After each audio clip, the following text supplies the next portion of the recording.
বৃন্দাবন সিরাদিকা হয়ে যেতাম প্রেমের মহাজন। ওই কীর্তনিয়া তারা ব্যাখ্যা করতে পারবে না, কারণ ওই ঘরে যাইতে হলে আগে চেতন গুরুর সঙ্গে ধরতে হবে। চেতন গুরু আগে ছাড়ো মায়াপুরী দিবে যদি ভব পারি। এইটা আমার দাদার কথা। আগে ছাড়ো মায়াপুরী দিবে যদি ভব পারি। ছেড়ে কমন ব্যাপারি বেলা নাই রে সন্ধ্যা, বেলা নাই রে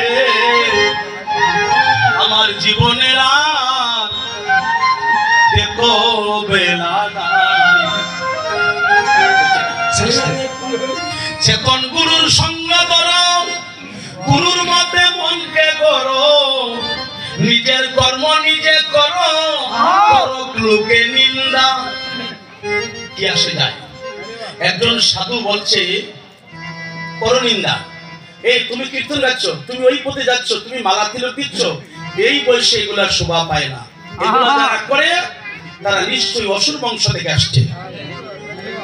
একটা হাতি যদি ওই রাস্তা দিয়ে হেঁটে যায়, একটা হাতি যদি ওই রাস্তা দিয়ে হেঁটে যায়, তার পিছনে কুকুর যদি হেউ হেউ কেউ কেউ করে, হাতি কোনোদিন ফিরে চাইবে? হাতি বলবোটা কুকুর। তাই সাধুজন বলছে আমার পিছন থেকে যারা মন্দ বলে সেগুলা দেখার বোঝার সময় আমার নাই, আমার পথে আমি চলি, আমার তো বেলা নাই। আচ্ছা, তাহলে সেই প্রেমাস্বাদিতে জানেন আমার রাধা ঠাকুরানী, প্রেমানন্দে ব্রজবাসীরা করে রাধা নামের ধ্বনি। আরেকটা কথা মনে পড়েছে, এই জন্য লোকনাথ বাবার কথা মনে পড়ে, ছোট করে বাজাও একটু। লোকনাথ বাবা যখন সারা পৃথিবীটা ঘুরে, সারা পৃথিবী ঘুরে যখন ঢাকায় চলে এলো, ওনার একজন শিষ্য তখন জিজ্ঞাসা করিল, আচ্ছা বাবা, পৃথিবী তুমি করিলে ভ্রমণ, তোমার চোখে পড়েছে বলো ব্রাহ্মণ কয়জন? কারা কারা ব্রাহ্মণ একটু বলো আমার কাছে। লোকনাথ বাবা ডেকে তখন পরিচয় দিয়েছে, একজন হলো বামা কেফা, আছে ববের হাটে, আরেকজন তৈলঙ্গ স্বামী, সেও ব্রাহ্মণ বটে।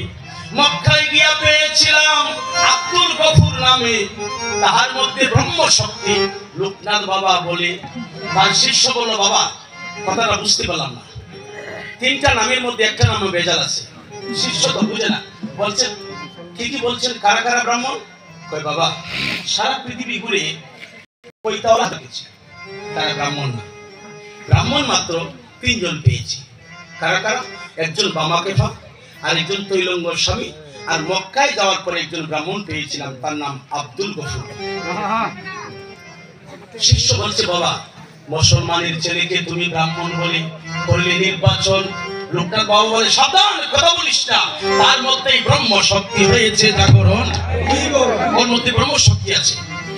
লোকনাথ বাবা যদি বলে তিনজন ব্রাহ্মণ পাই, পৈতা দিলেই ব্রাহ্মণ হয় না, বলি সবার তাই। জীবনীটা বললে আপনারা পেয়ে যাবেন ভাই। একটি কথাও আমি মিন্টু সরকার তৈরি করি নাই।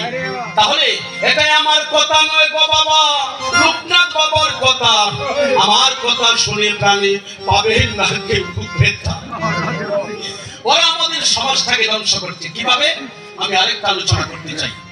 কোন গুরু যদি শিষ্যর বাড়িতে যায়, গুরু যদি বলে বাবা চুষটা দিয়ে দিলে যাবে আমার জাতি খুব, আপনারা বলবেন আমি আপনার শিষ্য, আপনি আমাকে মন্ত্র দিলেন, আপনার দেওয়া বীজ মন্ত্র দিয়ে আমাদের দেহকে পবিত্র করলে, এখন আমি ছুঁয়ে দিলে যদি যায় তোমার জাতিকুল, তুমি যে শেষের দিন আমারে পার করিবে, এই কথাও তো আমার ভাবা ভুল না। আমি ছুঁয়ে দিলে যদি তোমার জাতিকুল চলে যায়, তাহলে তুমি কি শেষের দিনে তোমার তরিতে আমাদের তুলবে? বলবে সারা তুই চলে যা। ইসলাম ধর্ম যারা পালন করে, যেখানে একজন আলিম বসে খায়, ওখানে একজন ভিক্ষুক বসে খায়, তাতে তার সম্মান যায় না। কিন্তু আমাদের এই কুসংস্কারের কারণে আমরা অধঃপতন হচ্ছি। ব্রাহ্মণ ক্ষত্র বৈশ্য শূদ্র চার জাত, এই আলোচনা করে আমি আরেকটা বিষয় বলতে চাই। গুরু শিষ্যকে মন্ত্র দেয়, আবার শিষ্যের হাতে রান্না খায় না, এটা কেমন কথা? গুরু শিষ্য এক আত্মা হইবে যখন, ব্রজের নিগুর তত্ত্ব তুমি জানিবে তখন। গুরু শিষ্য এক আত্মা না হওয়া পর্যন্ত ব্রজের নিগুর তত্ত্ব তুমি পাবে না। তাহলে এক আত্মা হবে দূরের কথা, আমারে ছুঁয়ে দিলেই কয় জাতি কোন যায়। এখন আমার প্রশ্ন হলো, বর্তমানে বৃহত্তর সিলেটে আমাদের সবচেয়ে বড় ইস্কন মন্দির হলো যুগলটিলা। আপনি এখানে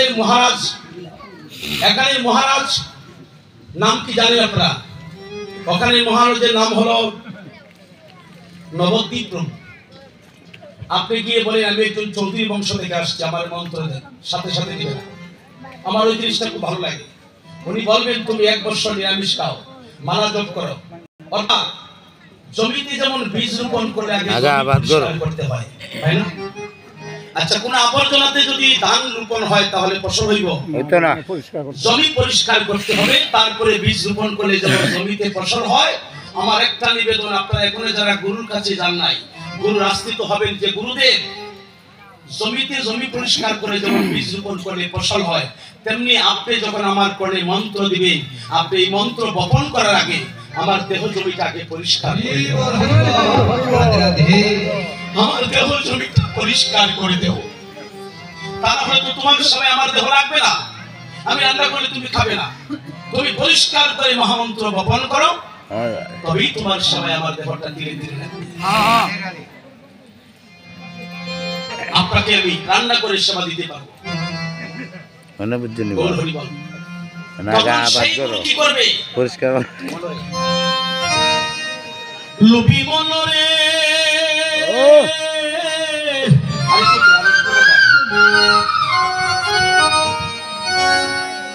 মন দিয়ে শুনবেন। আমি গুরুত্বপূর্ণ শেষ করে পরে আলোচনায় যাব। ও দয়াল গুরু যারে দয়া করে দীপ জ্বালায়ার মন অন্ধকারে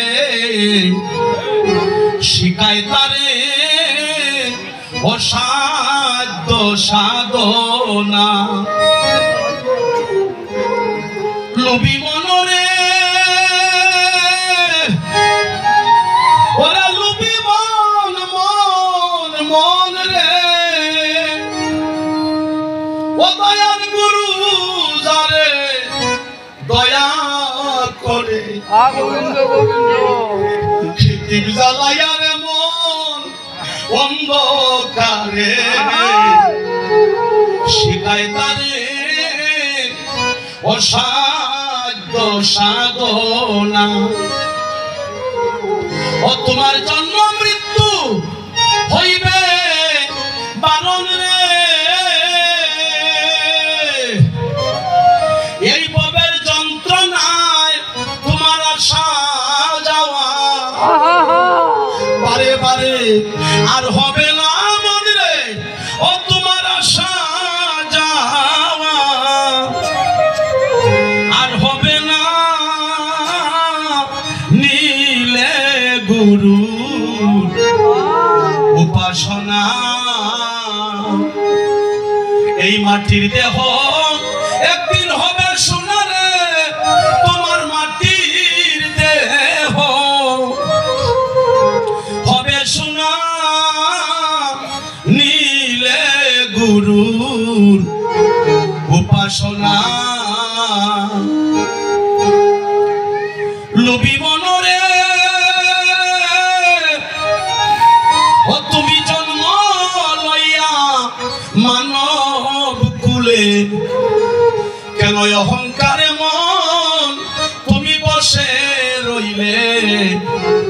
এই মানব জমি আবাদ করলে না।